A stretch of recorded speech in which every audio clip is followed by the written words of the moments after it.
BTAC's analysis showed a growing number of non-Egyptians in Avaris from the 19th century BC onward. These Semitic immigrants, possibly traders, laborers, or mercenaries, built homes reflecting their cultural origins. But to me, the most eye-popping finding that BTAC and his team found in Avarius in the mid-1980s was of a certain statue.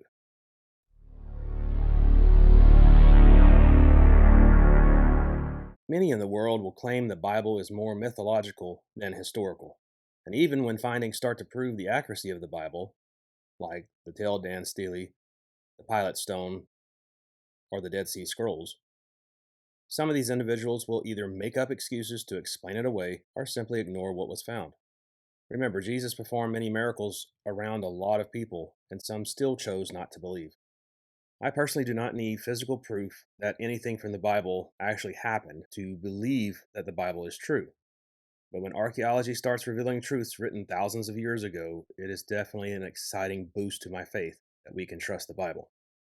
So in this video, I'm going to share an incredible finding discovered in the mid-1980s that I have never heard about until just recently, that strongly indicates the biblical account of Joseph did actually happen.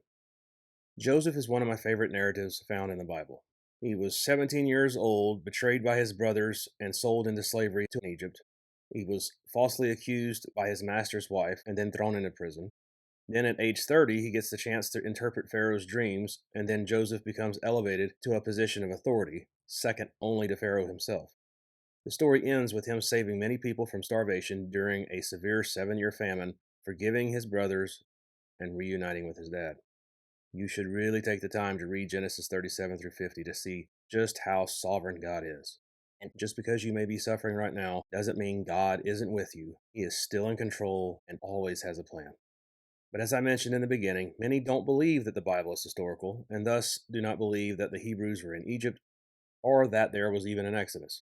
Israel Finkelstein, professor emeritus of archaeology at Tel Aviv University, stated, "The process we describe here is, in fact, the opposite of what we have in the Bible. The emergence of early Israel was an outcome of the collapse of the Canaanite culture, not its cause. And most of the Israelites did not come from outside Canaan, they emerged from within it. There was no mass exodus from Egypt, there was no violent conquest of Canaan."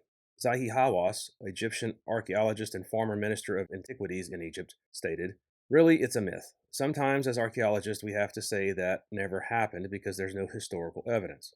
Zeev Herzog, Israeli archaeologist and also former professor emeritus at Tel Aviv University, says, "The Israelites were never in Egypt, did not wander in the desert, did not conquer the land in military campaign, and did not pass it on to the 12 tribes of Israel." Well, according to these quotes, case closed then, right? Not so fast. Now, the Israelites settled in Egypt in the region of Goshen. They acquired property there and were fruitful and increased greatly in number. The Nile Delta is a very fertile area where Goshen was located. And unfortunately, Joseph, his father Jacob, nor his brothers signed their names on a pyramid or any kind of stone claiming they were in Egypt. But is there any evidence of a Semitic people living in this area? The answer to that is yes. Several cities have archaeological evidence of Asiatic or Semitic peoples living in the Nile Delta region, but none as eye-opening as Avaris. Ancient Avaris was identified in the 1940s in modern-day Tel El Daba by Egyptologist Labib Hibachi. Later, Manfred Bitak, an archaeologist, began excavating at the site in 1966 and confirmed what Hibachi's findings were, that in fact this was ancient Avaris. Bitak was focused mainly on the Hyksos era, which was the time when foreigners from possibly the Canaanite area ruled Egypt around 17th century BC. The time of Joseph in Egypt would have been a couple hundred years before this. Bitak confirms a Semitic presence in Avaris prior to the Hyksos' rise to power. Bitak's analysis showed a growing number of non-Egyptians in Avaris from the 19th century BC onward. These Semitic immigrants, possibly traders, laborers, or mercenaries, built homes reflecting their cultural origins. But to me, the most eye-popping finding that Bitak and his team found in Avarius in the mid-1980s was of a certain statue. Between 1986 and 1988, BTAC uncovered a small pyramid tomb containing a fragmented statue that was vandalized at some point. The statue, about 1.5 times life size, depicted a seated Asiatic or Semitic man with distinct features, having red hair styled in a mushroom shape, a characteristic associated with Asiatic or Semitic individuals in ancient Egyptian art. The skin is painted pale yellow, aligning with Egyptian artistic conventions for depicting people from the Levant. What is left of the figure is seen holding a throw stick over his right shoulder, signifying an authority figure. But the biggest and most compelling finding on this statue is the multicolored robe or coat he is wearing. Who in the Bible was known for a multicolored coat? Joseph. Now, Israel loved Joseph more than any of his sons because he had been born to him in his old age, and he made an ornate robe for him. The phrase ornate robe in Genesis 37:3 comes from the Hebrew term kutanat pasim. Kutanat meaning tunic or robe, pasim likely comes from pas meaning stripes, bands, or edges, suggesting something decorated or distinctive. That seems to be exactly what we are seeing here. And no other pyramids in the Nile Delta region are known to have statues matching this description. Major pyramids like those in Giza, Dahshur, or Saqqara lack such statues. The Avaris find stands out due to its location and statue's unique traits. Now let me share one last nugget about the tomb that the statue was found in. It was empty, which definitely aligns with Exodus 13:19. Moses took the bones of Joseph with him because Joseph had made the Israelites swear an oath. He had said, God will surely come to your aid, and then you must carry my bones up with you from this place. I do want to be fair and note that Manfred Vitek does not make any claims or suggestions that this statue is of biblical Joseph. He just simply reported his archaeological findings.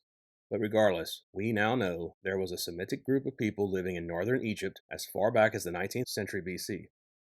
One Semitic man was a ruler of some kind and honored with a small pyramid tomb with a statue of him wearing a colorful robe, and no body or bones were found inside his tomb.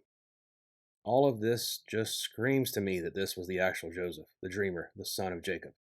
Now, maybe not 100% proof, but no one can deny this incredible evidence strongly points to this being Joseph. At the beginning of this video, I mentioned a couple of findings that confirm certain people existed in the Bible, and scrolls that show an incredible accuracy of the Old Testament. So why should you care about the archaeological findings that might point towards biblical characters or moments that actually happened?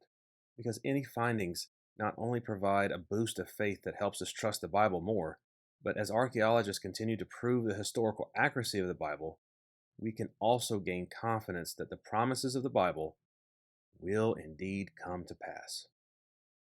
So what do you think? Do any of these findings from Avaris convince you that this may be, in fact, the biblical Joseph in Egypt? Comment below and share your thoughts on these findings.